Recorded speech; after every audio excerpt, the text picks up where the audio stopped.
तो hey guys, स्वागत है आपका आयुर्वेदिक जानकारी में। गाइस, इस समय क्या हो रहा है कि बहुत ज़्यादा मौसम चेंज हो रहा है और कई सारे लोगों की हमें शिकायतें आती है कि यार हमने कई सारी दवाइयाँ खा ली है, लेकिन बुखार क्या होता है, आप खा रहे हो दवाई तो फिर ठीक हो जा रहा है, दवाई जैसे छोड़ देते हैं फिर से बुखार आने के चांसेस हो जा रहे हैं। अब ये क्यों होता है, क्या इसके कारण होते हैं और क्या आपको इसमें आयुर्वेदिक ट्रीटमेंट लेना चाहिए, तो आज की इस वीडियो में हम यही डिस्कस करने वाले हैं। तो लास्ट तक वीडियो को देखते रहिएगा। देखिए, बुखार आना एक कॉमन चीज़ें हैं आज के समय में। जब आपका टेम्परेचर जो होता है बॉडी का 100+ हो जाता है तो उसको हम बुखार बता देते हैं कि भैया इन पेशेंट को बुखार है। और कई सारे लोग इसको दवाई को यूज़ भी करते हैं, जैसे कि एलोपैथिक में कई सारी दवाइयों को खाते रहते हैं।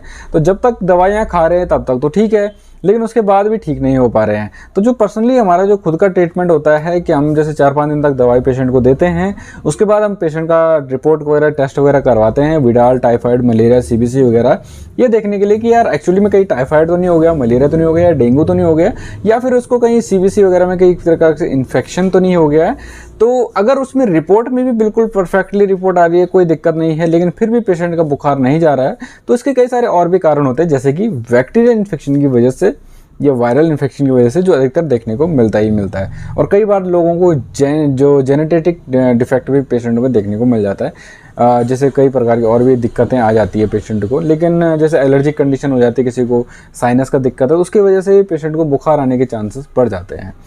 अब दवाइयाँ आपने ली है लेकिन फिर भी बुखार नहीं ठीक हो रहा, तो इसमें आपने क्या करना चाहिए? तो सबसे पहले आपको ज़रूर टेस्ट करवाना चाहिए, मलेरिया निमोनिडाल वगैरह जो भी है आपका टाइफाइड मलेरिया का। तो अगर वो टेस्ट ठीक आ जाते हैं तो अच्छी बात है, बहुत ही अच्छी बात है। नहीं आते तो उसका अलग से ट्रीटमेंट करवाया जाता है।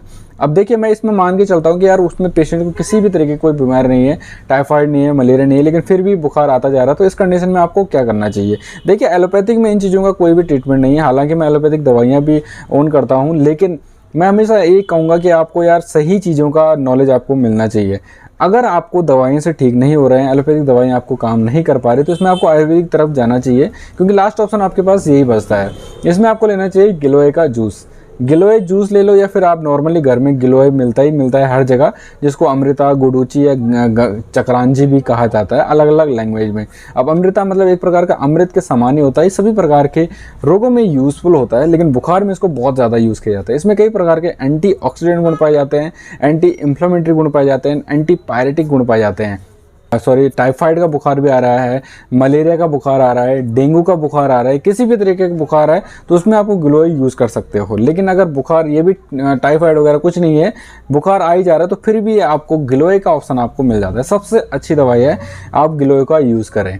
गिलोय को आपने लेना है 20 से 30 ml सुबह शाम आप यूज़ कर सकते हो, खाली पेट खाने के बाद दोनों तरीके से यूज़ कर सकते हो। उतनी ही मात्रा में आपने पानी का यूज़ करना, लगभग आप महीने भर यूज़ कर लीजिएगा, आपको बुखार जो होगा हमेशा के लिए छुटकारा मिल जाएगा। इसके कई सारे और भी फ़ायदे होते हैं, जैसे कि ये बुखार के लिए काम करता ही करता है, साथ ही साथ आपके लीवर पे काम करता है, जॉइंटिस वगैरह को दूर करता है, आपका डायबिटीज़ को भी कंट्रोल करता है, कब्ज वगैरह की दिक्कत को दूर करता है, एसिडिटी को दूर करता है, साथ ही साथ आपकी इम्यूनिटी को भी बूस्ट करने में मदद करता है, डाइजेशन सिस्टम अच्छा रखता है, स्ट्रेस लेवल को कम करने में मदद करता है, स्वेलिंग या हार्ट डिजीज़ को भी कम करने में कहीं ना कहीं ये आपके लिए बहुत ज़्यादा फायदेमंद होता है। और इम्यूनिटी को तो बहुत ज़्यादा बूस्ट करता है, एनर्जी बूस्ट करने में भी ये मददगार साबित होता है। या फिर आप जो गिलोय जूस आप कंटिन्यूसली यूज़ करें, आर्टिफिशियल किसी भी कंपनी का मिल जाता है आपको, पतंजलि, डाबर, वैद्यनाथ जैसे कई सारे बनाती है, बाकी आपको घर पे मिल जाता है, तो उस तरीके से आप उसको भी यूज़ कर सकते हो। तो आपका बुखार जो होगा 110% बिल्कुल परफेक्टली ठीक हो जाएगा। आप इस तरीके से अपने बुखार को छुटकारा पा सकते हैं। तो गाइस, ये था कुछ आज का इस वीडियो। अगर आपको बार बार बुखार आने की शिकायतें हैं तो आप ये चीज़ें ज़रूर यूज़ कर लीजिएगा। वीडियो अच्छा लगा तो लाइक ज़रूर करें, ज़्यादा लोगों के साथ शेयर करें, ताकि और लोगों को इस प्रकार की जानकारी मिल सके। मिलते हैं अपने नेक्स्ट वीडियो के साथ। ओके बाय, टाटा and thank you for watching.